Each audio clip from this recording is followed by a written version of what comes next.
Question number one क्या है कि भारत के लिए संविधान की रचना हेतु संविधान सभा जो है, भारत के लिए संविधान की रचना हेतु संविधान सभा का विचार निम्नलिखित में से सर्वप्रथम किसने प्रस्तुत किया। तो जो भारत के लिए संविधान सभा की रचना है तो संविधान सभा का जो विचार है सबसे पहले सर्वप्रथम किसने प्रस्तुत किया, तो ये प्रस्तुत कर दिए थे स्वराज पार्टी 1934 में ही। स्वराज पार्टी 1934 में, मई 1934 में रांची में स्वराज पार्टी ने आत्मनिर्णय के अधिकार की मांग की और एक प्रस्ताव पारित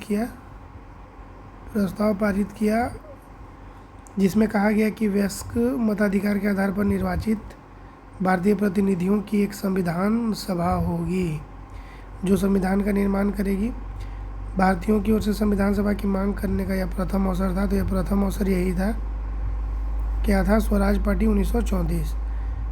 क्वेश्चन नंबर 2 क्या है, स्वतंत्रता के पूर्व के दिनों में प्रारंभ में किसने संविधान निर्मात्री सभा का विचार प्रस्तुत किया था। स्वतंत्रता के पूर्व के दिनों में प्रारंभ में किसने संविधान निर्मात्री सभा का विचार प्रस्तुत किया था। तो अब बात हो रहा है स्वतंत्रता के पूर्व। तो स्वतंत्रता के पूर्व जो थे वो करने वाले थे आपके एम.एन. राय। कौन थे? एम.एन. राय थे। वर्ष 1934 में ही भारत में संविधान निर्मात्री सभा का विचार एम.एन. राय ने दिया था। क्वेश्चन नंबर 3, एक निर्वाचित संविधान सभा द्वारा भारत के संविधान का निर्माण करने का प्रस्ताव किया गया था। एक निर्वाचित संविधान सभा के द्वारा, तो अब बात हो रहा है कि जब निर्वाचित संविधान सभा हो गया तो उसके द्वारा भारत के संविधान का निर्माण करने का प्रस्ताव किया गया था। तो ये किया गया था क्रिप्स मिशन के द्वारा। किसके द्वारा? क्रिप्स मिशन के द्वारा।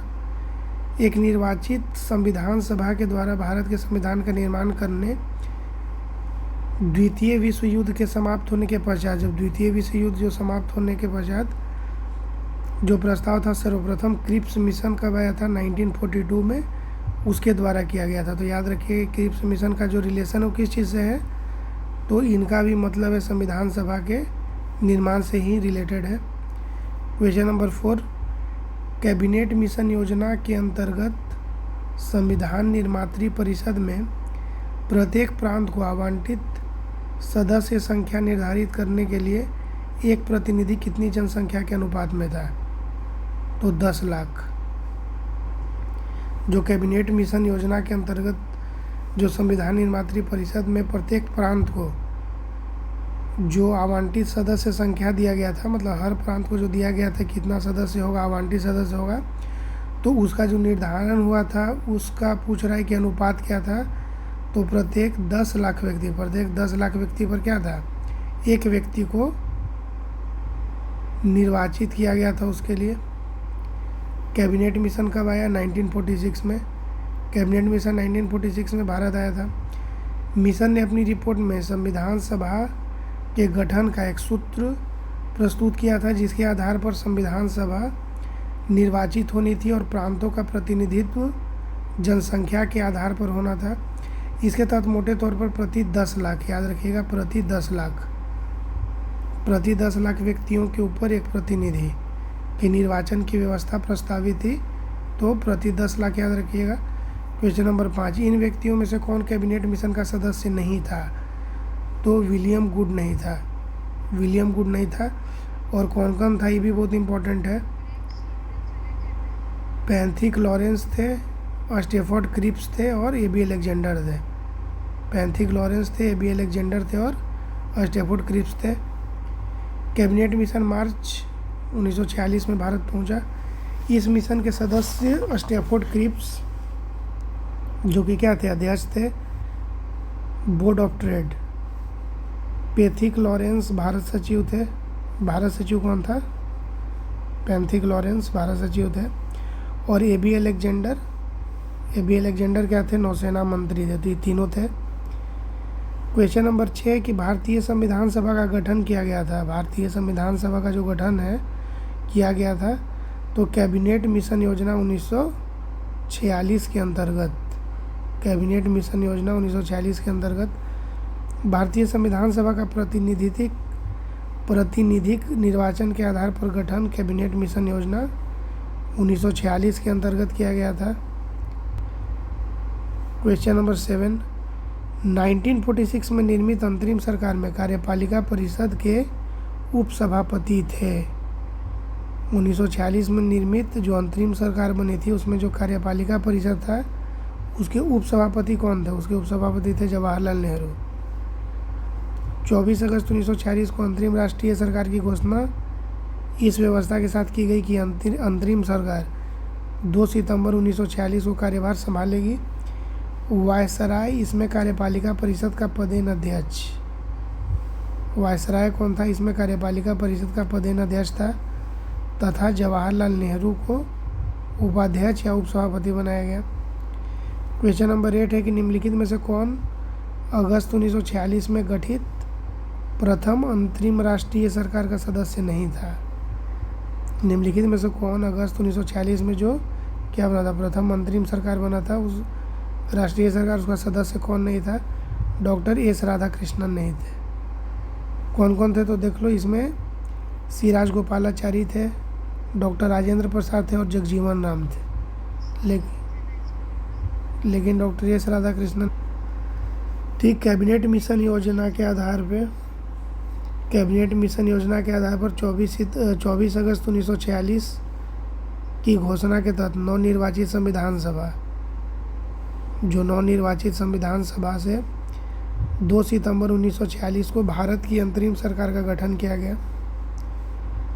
कब किया गया? 2 सितंबर 1946 को भारत की अंतरिम सरकार का गठन किया गया। इसमें सी राजगोपालाचारी, इनको क्या बनाया गया? शिक्षा मंत्री बनाया गया। डॉक्टर राजेंद्र प्रसाद को बनाया गया खाद्य एवं कृषि मंत्री और जगजीवन राम को बनाया गया श्रम मंत्री, जबकि डॉक्टर एस राधाकृष्णन इस प्रथम अंतरिम राष्ट्रीय सरकार के सदस्य नहीं थे। ठीक। क्वेश्चन नंबर 9, प्रथम कथन है कि वेवेल योजना के अनुसार कार्यकारी परिषद में हिंदू और मुस्लिम सदस्यों की संख्या समान होनी थी। वेवेल योजना के अनुसार ऐसा होना था। वेवेल का विचार था कि ऐसी व्यवस्था से भारत का बंटवारा बच जाता। अब इसमें देखिए, कथन सही है पर कारण गलत है। मतलब कि ये जो कथन है वो सही है, मतलब वेवेल योजना अगर पूछा है कि वेवेल योजना में क्या था, तो वेवेल योजना के अनुसार जो कार्यकारी परिषद था उसमें ऐसा प्रस्ताव रखा गया था कि हिंदू और मुस्लिम सदस्य की संख्या क्या होगी? समान होगी। लेकिन इसका कारण जो दिया गया है कि वेवेल का ऐसा विचार था कि ऐसी व्यवस्था से भारत का बंटवारा बच जाता, ये गलत था। क्वेश्चन नंबर 10 में आ जाइए। ऐसे इसको बहुत लंबा है, हटाओ इसको। क्वेश्चन नंबर 10 में आओ। क्वेश्चन नंबर 10 है कि निम्नलिखित में से कौन से कथन संविधान सभा के विषय में सत्य है? निम्नलिखित में से कौन से कथन संविधान सभा के विषय में सत्य हैं? तो इसमें सत्य हो जाएगा 3 और 4। 3 में क्या है कि वह बहुदलीय निकाय थी, सही है। और उसने अनेक समितियों के माध्यम से कार्य किया, ये भी सही है। ठीक। वह बहुदलीय निकाय थी और उसने अनेक समिति, सब सही है। और इसमें देखो गलत क्या हो गया कि यह वयस्क मताधिकार पर आधारित थी, ऐसा नहीं है।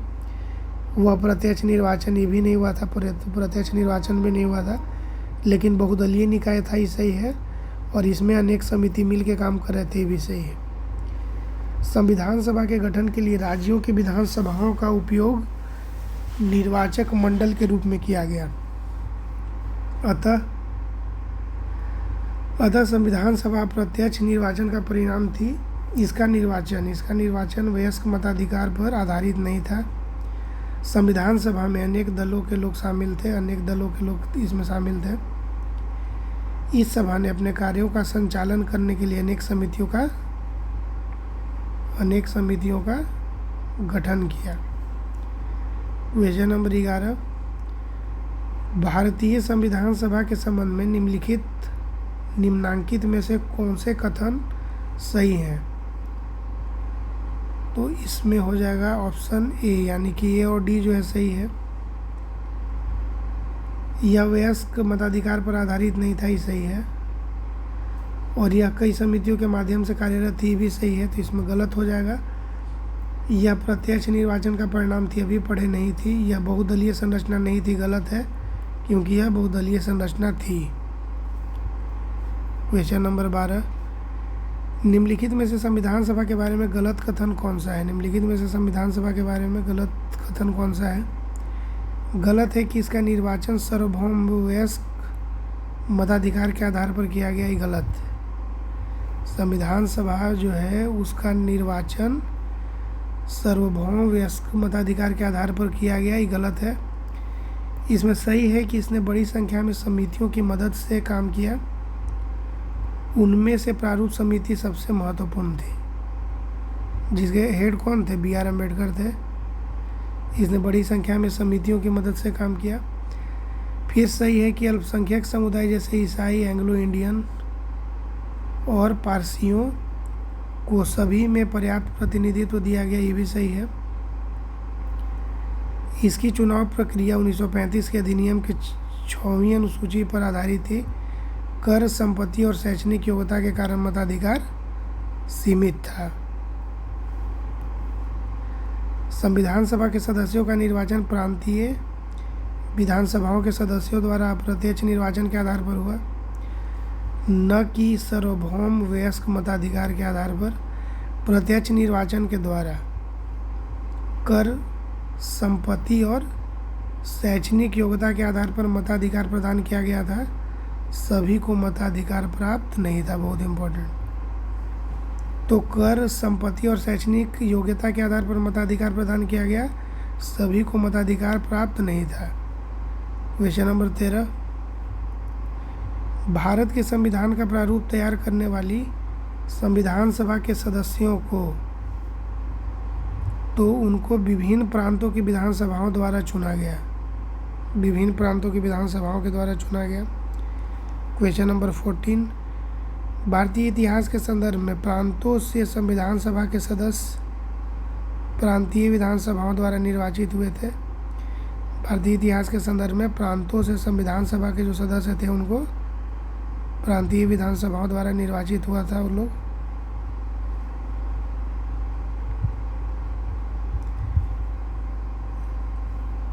क्वेश्चन नंबर 15, संविधान सभा में सदस्यों का चुनाव कैसे हुआ था?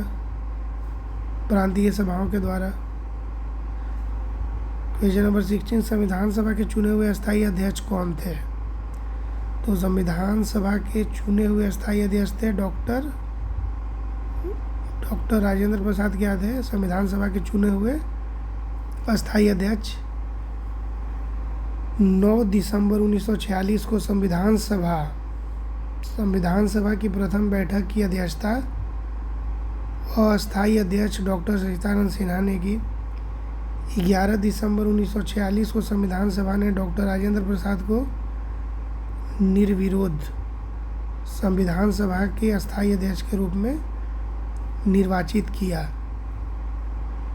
क्वेश्चन नंबर 17, संविधान सभा की प्रथम बैठक की अध्यक्षता किसने की थी?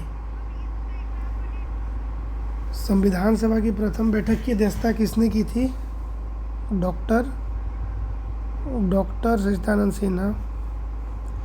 क्वेश्चन नंबर 18, भारतीय संविधान सभा के उद्घाटन अधिवेशन की अध्यक्षता की गई थी।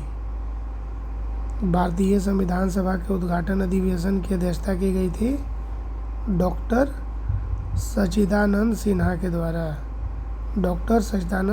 द्वारा। क्वेश्चन नंबर 19, भारत की संविधान निर्मात्री सभा के अध्यक्ष कौन थे? डॉक्टर राजेंद्र प्रसाद। भारत की संविधान निर्मात्री सभा के अध्यक्ष कौन थे? Doctor Rajendra Prasad. Question number 20, स्वतंत्र भारत की संविधान सभा के अध्यक्ष कौन थे? स्वतंत्र भारत की संविधान सभा के अध्यक्ष कौन थे? Doctor Rajendra Prasad. Question number 21, संविधान सभा के प्रथम मनोनीत सभापति कौन थे? Frank Anthony. उपसभापति और मनोनीत। संविधान सभा के प्रथम मनोनीत उपसभापति कौन थे? Frank Anthony. संविधान सभा के प्रथम अस्थायी उपसभापति या उपाध्यक्ष फ्रैंक एंथनी थे, जिन्हें 9 दिसंबर 1946 को अस्थायी सभापति या अध्यक्ष सच्चिदानंद सिन्हा के द्वारा मनोनीत किया गया था। एच.सी. मुखर्जी संविधान सभा के पहले अस्थायी उपाध्यक्ष थे। क्वेश्चन नंबर 22, भारतीय संविधान सभा की स्थापना की गई थी। भारतीय संविधान सभा की स्थापना की गई थी 9 दिसंबर 1946। 9 दिसंबर 1946 को भारतीय संविधान सभा की स्थापना की गई थी। 9 दिसंबर 1946 को भारतीय संविधान सभा की स्थापना 9 दिसंबर 1946। 9 दिसंबर 1946 रट जाइए। भारतीय संविधान सभा की स्थापना की गई 9 दिसंबर 1946 को। उसकी प्रथम बैठक के आरंभ होने के साथ हुई। क्वेश्चन नंबर 23, संविधान सभा की प्रथम बैठक कब हुई? संविधान सभा की प्रथम बैठक कब हुई? 9 दिसंबर 1946। 9 दिसंबर 1946 यानी कि गठन हुआ 9 दिसंबर 1946 को और प्रथम बैठक भी हो गया 9 दिसंबर 1946 को। Question number 24। क्वेश्चन नंबर 24 है कि संविधान सभा का गठन कब हुआ? अभी तुरंत हम लोग पढ़े। संविधान सभा का गठन कब हुआ? दिसंबर 1946। क्वेश्चन नंबर 25, भारत की संविधान सभा का प्रथम अधिवेशन कब शुरू हुआ? ये भी अभी हम लोग पढ़े। 9 दिसंबर 1946। ठीक। Question number 26। क्वेश्चन नंबर 26 है कि भारतीय संविधान सभा की पहली बैठक कब हुई? तो वही हो जाएगा 9 दिसंबर 1946। क्वेश्चन नंबर 27, भारत को एक संविधान देने का प्रस्ताव संविधान सभा के द्वारा पारित किया गया था। तो 22 जनवरी 1947। भारत को एक संविधान देने का प्रस्ताव संविधान सभा के द्वारा पारित किया गया था 22 जनवरी 1947। कुछ क्वेश्चन देखो घुमा के देता है। भारत को एक संविधान देने का प्रस्ताव संविधान सभा द्वारा पारित किया गया 22 जनवरी 1947 को। 22 जनवरी 1947 को संविधान सभा के द्वारा भारत को एक संविधान देने का उद्देश्य प्रस्ताव पारित किया गया। और ये बहुत इंपॉर्टेंट है, पूछता है कि उद्देश्य प्रस्ताव को कब पारित किया गया? तो उद्देश्य प्रस्ताव को 13 दिसंबर 1946 को संविधान सभा में जवाहरलाल नेहरू के द्वारा पेश किया गया। आगे चलकर यही उद्देश्य प्रस्ताव क्या कहलाया? प्रस्तावना। बहुत इंपॉर्टेंट है। इसमें देख लीजिए क्वेश्चन क्या है कि भारत को एक संविधान देने का प्रस्ताव संविधान सभा द्वारा कब पारित किया गया? तो 22 जनवरी 1947। फिर इसमें है कि संविधान सभा के द्वारा भारत को संविधान देने का उद्देश्य प्रस्ताव पारित किया गया। उद्देश्य प्रस्ताव को 13 दिसंबर 1946 को संविधान सभा में जवाहरलाल नेहरू के द्वारा पेश किया गया। और आगे चलकर यही उद्देश्य प्रस्ताव क्या कहलाया? प्रस्तावना। क्वेश्चन नंबर 28, संविधान सभा के सम्मुख संविधान की प्रस्तावना का प्रस्ताव किसने रखा? प्रस्तावना भी हम लोग पढ़े ना कि जो उद्देश्य प्रस्ताव है उसे वो क्या कहा गया? प्रस्तावना। यहाँ घुमा के बोल दिया, यहाँ उद्देश्य प्रस्ताव की जगह क्या दे दिया? डायरेक्ट दिया प्रस्तावना। का प्रस्ताव किसने रखा? तो जवाहरलाल नेहरू। क्वेश्चन नंबर 29, संविधान सभा में उद्देश्य प्रस्ताव निम्न में से किस एक के द्वारा प्रस्तुत किया गया? फिर वही घुमा फिरा के अब इसमें उद्देश्य प्रस्ताव दे दिया प्रस्तावना की जगह।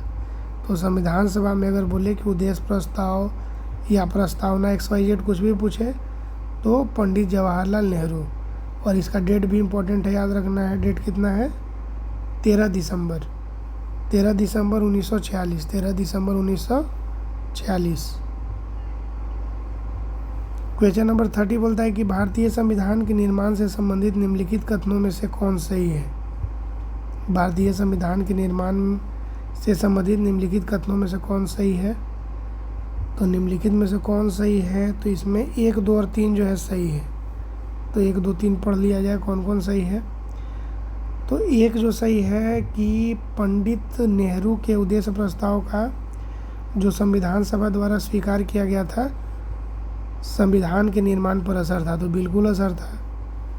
पंडित नेहरू के उद्देश्य प्रस्ताव का जो संविधान सभा द्वारा स्वीकार किया गया, उसका संविधान के निर्माण पर असर था। तो बिल्कुल इसका असर था।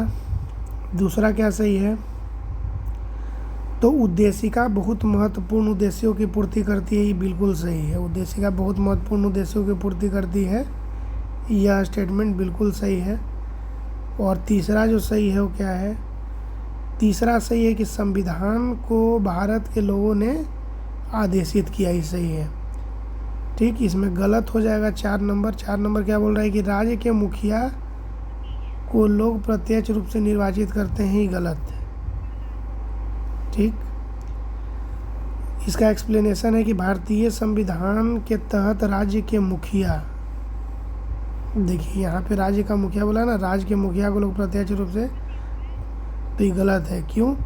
क्योंकि राज्य का मुखिया हम लोग किसको बोलेंगे, इसको हम लोग बोलेंगे राष्ट्रपति को बोलेंगे, राज्य का मुखिया। और इसका जो निर्वाचन है वो लोगों के द्वारा प्रत्यक्ष रूप से नहीं होता है, बल्कि अप्रत्यक्ष रूप से जनप्रतिनिधि यानी कि संसद एवं विधानसभाओं के जो निर्वाचित सदस्य हैं वो करते हैं के माध्यम से किया जाता है। क्वेश्चन नंबर 31 में आ जाइए। क्वेश्चन नंबर 31 क्या कहता है कि भारतीय संविधान को बनाने हेतु भारतीय संविधान सभा के कुल कितने अधिवेशन हुए। बहुत इम्पोर्टेंट, भारतीय संविधान को बनाने हेतु भारतीय संविधान सभा के कुल कितने अधिवेशन हुए। तो कुल 12 अधिवेशन हुए। ठीक, भारतीय संविधान को बनाने हेतु भारतीय संविधान सभा के कुल कितने अधिवेशन हुए, तो कुल 12 अधिवेशन हुए। भारतीय संविधान के निर्माण में संविधान सभा को 2 वर्ष 11 महीना और 18 दिन का समय लगा। भारतीय संविधान के निर्माण में संविधान सभा को 2 वर्ष 11 महीना एवं 18 दिन का समय लगा। और इस दौरान इसने कुल 11 अधिवेशन, कुल कितना, देखो यहाँ पे 12 है, तो याद रखना है कि टोटल हुआ 12, लेकिन इसमें बोला है कि इस दौरान इसमें कुल 11 अधिवेशन। टोटल टाइम अगर बोलेगा तो कितना लगा, 2 वर्ष 11 महीना 18 दिन। और इस दौरान इसके कुल 11 अधिवेशन, कुल अवधि 165 दिन। कुल अवधि कितना, 165 दिन। 11वें अधिवेशन के अंतिम दिन क्या था, 26 नवंबर 1949, याद रखना। और ये स्टेटमेंट एकदम हूबहू पूछेगा अधिवेशन। तो 11 अधिवेशन जो कुल हुआ, इसमें बोल रहा है कि टोटल हुआ कितना, टोटल हुआ 12 अधिवेशन। टोटल हुआ 12 अधिवेशन, लेकिन 11वां जो अधिवेशन हुआ उस दिन क्या कर लिया गया है कि उस दिन, मतलब उस दिन डेट बोल रहा है कि 26 नवंबर 1949 था। और उस दिन क्या कर लिया गया कि संविधान को अंगीकृत कर लिया गया, उस दिन अंगीकृत कर लिया गया। और इन 11 अधिवेशनों के अतिरिक्त इसके बाद देखो बोला ना, अब यहाँ पे आएगा 12वां जो आएगा अतिरिक्त संविधान सभा पुनः 24 जनवरी 1950 को समवेत हुई, जबकि सदस्यों के द्वारा भारत के संविधान पर हस्ताक्षर किए गए। इस प्रकार निकटतम सही उत्तर विकल्प क्या होगा, सी होगा। तो 12 सही है। क्वेश्चन नंबर 32 बोलता है कि भारत की संविधान सभा की अंतिम बैठक की सही तिथि को बताइए। अंतिम बताओ, अंतिम कब होगा, अंतिम बताइए लोग। ठीक, 24 जनवरी का है कि 26 नवंबर को तो ये कंप्लीट हो गया, तो अंगीकृत कर लिया गया, लेकिन इसको कानूनी मान्यता जो 12वां अधिवेशन हुआ ना, वो हुआ 24 जनवरी 1950। 24 जनवरी 1950 को हुआ। क्वेश्चन नंबर 33 में आइए। भारत के संविधान के निर्माण में संविधान सभा को कितना समय लगा। भारत के संविधान के निर्माण में संविधान सभा को कितना समय लगा, 2 वर्ष 11 महीने 18 दिन। 2 वर्ष 11 महीना 18 दिन, 2 वर्ष 11 महीना 18 दिन। और ऐसे बोलेगा तो 165 दिन उधर लिखा, अच्छा उधर कुछ और था वो। 2 वर्ष 11 महीना 18 दिन। अब आ जाइए क्वेश्चन नंबर 34। क्वेश्चन नंबर 34 में आ जाइए। सूची x को सूची y से सुमेलित कीजिए और सूचियों के नीचे दिए गए कूटों का प्रयोग करते हुए सही उत्तर को चुनिए। ठीक, तो सही कूट हो जाएगा बी, 4 3 1 2, 4 3 1 2। तो 4 है कि संविधान सभा के पहले उपाध्यक्ष, संविधान सभा के प्रथम उपाध्यक्ष कौन थे? एच.सी. मुखर्जी। बहुत इंपॉर्टेंट, डायरेक्ट क्वेश्चन आता है। संविधान सभा के पहले उपाध्यक्ष कौन थे? एच.सी. मुखर्जी।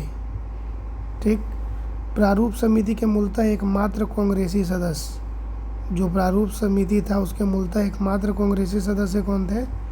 के.एम. मुंशी। राजस्थान की रियासतों का प्रतिनिधित्व करने वाले संविधान सभा के सदस्य ही राजस्थान की रियासतों का प्रतिनिधित्व कर रहे थे और संविधान सभा के अध्यक्ष थे, तो उनका नाम है वी.टी. कृष्णामाचारी। और संघ संविधान समिति के अध्यक्ष, तो संघ कहीं पे अगर आ गया तो संघ संविधान समिति के अध्यक्ष कौन? जवाहरलाल नेहरू। ठीक, तो संविधान सभा के पहले उपाध्यक्ष याद रखना है कि कौन थे? एच.सी. मुखर्जी। बहुत इंपॉर्टेंट है, एच.सी. मुखर्जी। फिर है कि प्रारूप समिति के मूलतः एकमात्र कांग्रेसी सदस्य कौन थे? तो उधर के.एम. मुंशी, के.एम. मुंशी थे। राजस्थान की रियासतों का प्रतिनिधित्व करने वाले संविधान सभा के एकमात्र सदस्य कौन थे? वी.टी. कृष्णामाचारी। और संघ संविधान समिति के अध्यक्ष कौन थे? जवाहरलाल नेहरू।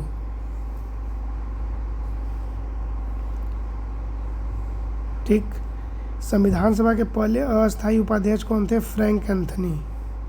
संविधान सभा के प्रथम अस्थायी उपाध्यक्ष कौन थे? फ्रैंक एंथनी, जिन्हें 9 दिसंबर 1946 को अस्थायी अध्यक्ष सच्चिदानंद सिन्हा के द्वारा नामित किया गया था। एच.सी. मुखर्जी संविधान सभा के प्रथम अस्थायी उपाध्यक्ष थे। बहुत इम्पोर्टेंट, संविधान सभा का अगर बोलेगा, संविधान सभा का 2 है। एक तो पूछेगा कि, एक पूछेगा तुमको कि टेम्पररी, एक बोलेगा परमानेंट। दोनों उपाध्यक्ष बताइए। तो टेम्पररी उपाध्यक्ष कौन थे? अस्थाई, तो ये थे फ्रैंक एंथनी, फ्रैंक एंथनी थे। और अगर बोलेगा कि परमानेंट उपाध्यक्ष कौन थे, तो परमानेंट थे एच.सी. मुखर्जी, एच.सी. मुखर्जी हो जाएगा। क्वेश्चन नंबर 35 कहता है कि भारतीय संविधान के निर्माण के समय संवैधानिक सलाहकार कौन थे? जो भारतीय संविधान का निर्माण हुआ उसके समय संवैधानिक सलाहकार कौन थे? तो बी.एन. राव। बी.एन. राव कौन थे? संविधान निर्माण के समय संवैधानिक सलाहकार कौन थे? बी.एन. राव। बी.एन. राव थे। भारतीय संविधान के निर्माण के समय बेनेगल नरसिंह राव, बी.एन. राव का पूरा नाम है बेनेगल नरसिंह राव। भारतीय संविधान के निर्माण के समय बेनेगल नरसिंह राव को संवैधानिक सलाहकार कौन थे? बी.एन. राव नियुक्त किया गया। क्वेश्चन नंबर 36 में आ जाइए। भारतीय संविधान का प्रथम प्रारूप तैयार किया गया था। भारतीय संविधान का अगर बोले कि प्रथम प्रारूप तैयार किया गया था तो बी.एन. राव के द्वारा। भारतीय संविधान का प्रथम प्रारूप तैयार किया गया था बी.एन. राव के द्वारा, बी.एन. राव के द्वारा। संविधान सभा के संवैधानिक सलाहकार कौन थे? बी.एन. राव। उनके द्वारा संविधान का पहला प्रारूप तैयार किया गया, जिस पर विचार एवं परिवर्तन करके प्रारूप समिति के द्वारा संविधान सभा के समक्ष संविधान का मसौदा प्रस्तुत किया गया। ठीक, तो पहला प्रारूप तैयार किया गया किसके द्वारा? बी.एन. राव के द्वारा, जिस पर विचार एवं परिवर्तन करके, इस पर विचार किया और परिवर्तन किया। किसने किया? प्रारूप समिति। और यही प्रारूप समिति के अध्यक्ष कौन थे? बी.आर. अम्बेडकर। इनके द्वारा संविधान सभा के समक्ष संविधान का मसौदा प्रस्तुत किया गया। और बी.एन. राव के मूल प्रारूप में 243 अनुच्छेद और 13 अनुसूचियाँ थी। क्वेश्चन नंबर 37, संविधान सभा में भारतीय संविधान का तृतीय वाचन कब प्रारंभ हुआ? तो इसमें स्टार मार्क है। इसमें बोल रहे हैं कि संविधान सभा में भारतीय संविधान का तृतीय वाचन 17 नवंबर 1949 से प्रारंभ हुआ और 26 नवंबर 1949 तक चला। 17 नवंबर 1949 को चालू हुआ और कब तक चला? 26 नवंबर 1949 तक चला। अतः प्रश्न में दिए गए विकल्पों में से कोई भी विकल्प इसमें सही नहीं है। ठीक। क्वेश्चन नंबर 38, भारत का संविधान पूर्ण रूप से तैयार हुआ था। भारत का संविधान पूर्ण रूप से तैयार हुआ था, गेस करो कब हुआ होगा? 26 नवंबर 1949। भारत का संविधान पूर्ण रूप से तैयार हो गया था 26 नवंबर 1949 और इसी दिन इसको अंगीकृत भी कर लिया गया था। भारतीय संविधान की उद्देशिका प्रस्तावना में उल्लेख किया गया है कि 26 नवंबर 1949 को भारत के लोगों ने संविधान को क्या कर लिया? अंगीकृत कर लिया। मतलब कि प्रोसेस कंप्लीट हो गया था 26 नवंबर 1949 को ही, और इसको अंगीकृत, अधिनियमित और आत्मसमर्पित या आत्माप्रित किया गया। संविधान को अपनाने, उसके पूर्ण होने, पारित होने तथा इसको अंतिम रूप देने की तारीख भी 26 नवंबर 1949 को ही माना जाता है। इसी दिन नागरिकता, अंतःकालीन संसद, अस्थायी और संक्रमणकालीन उपबंध लागू हो गए। तथापि संविधान के शेष उपबंध, जो संविधान का जो शेष उपबंध था वो 26 जनवरी 1950 से प्रभावी हुए। अतः संविधान के पूर्ण रूप से लागू होने तथा पूर्ण रूप से क्रियान्वित होने की तिथि के रूप में 26 जनवरी 1950 को ग्रहण करते हैं। ठीक। क्वेश्चन नंबर 39 बोलता है कि भारतीय संविधान को संविधान सभा द्वारा अंगीकृत किया गया 26 नवंबर 1949 को। भारतीय संविधान को संविधान सभा के द्वारा अंगीकृत किया गया 26 नवंबर 1949। भारतीय संविधान को संविधान सभा के द्वारा अंगीकृत किया गया 26 नवंबर 1949 को। ठीक। Have you any doubt? No doubt. Question number 40 क्या है? संविधान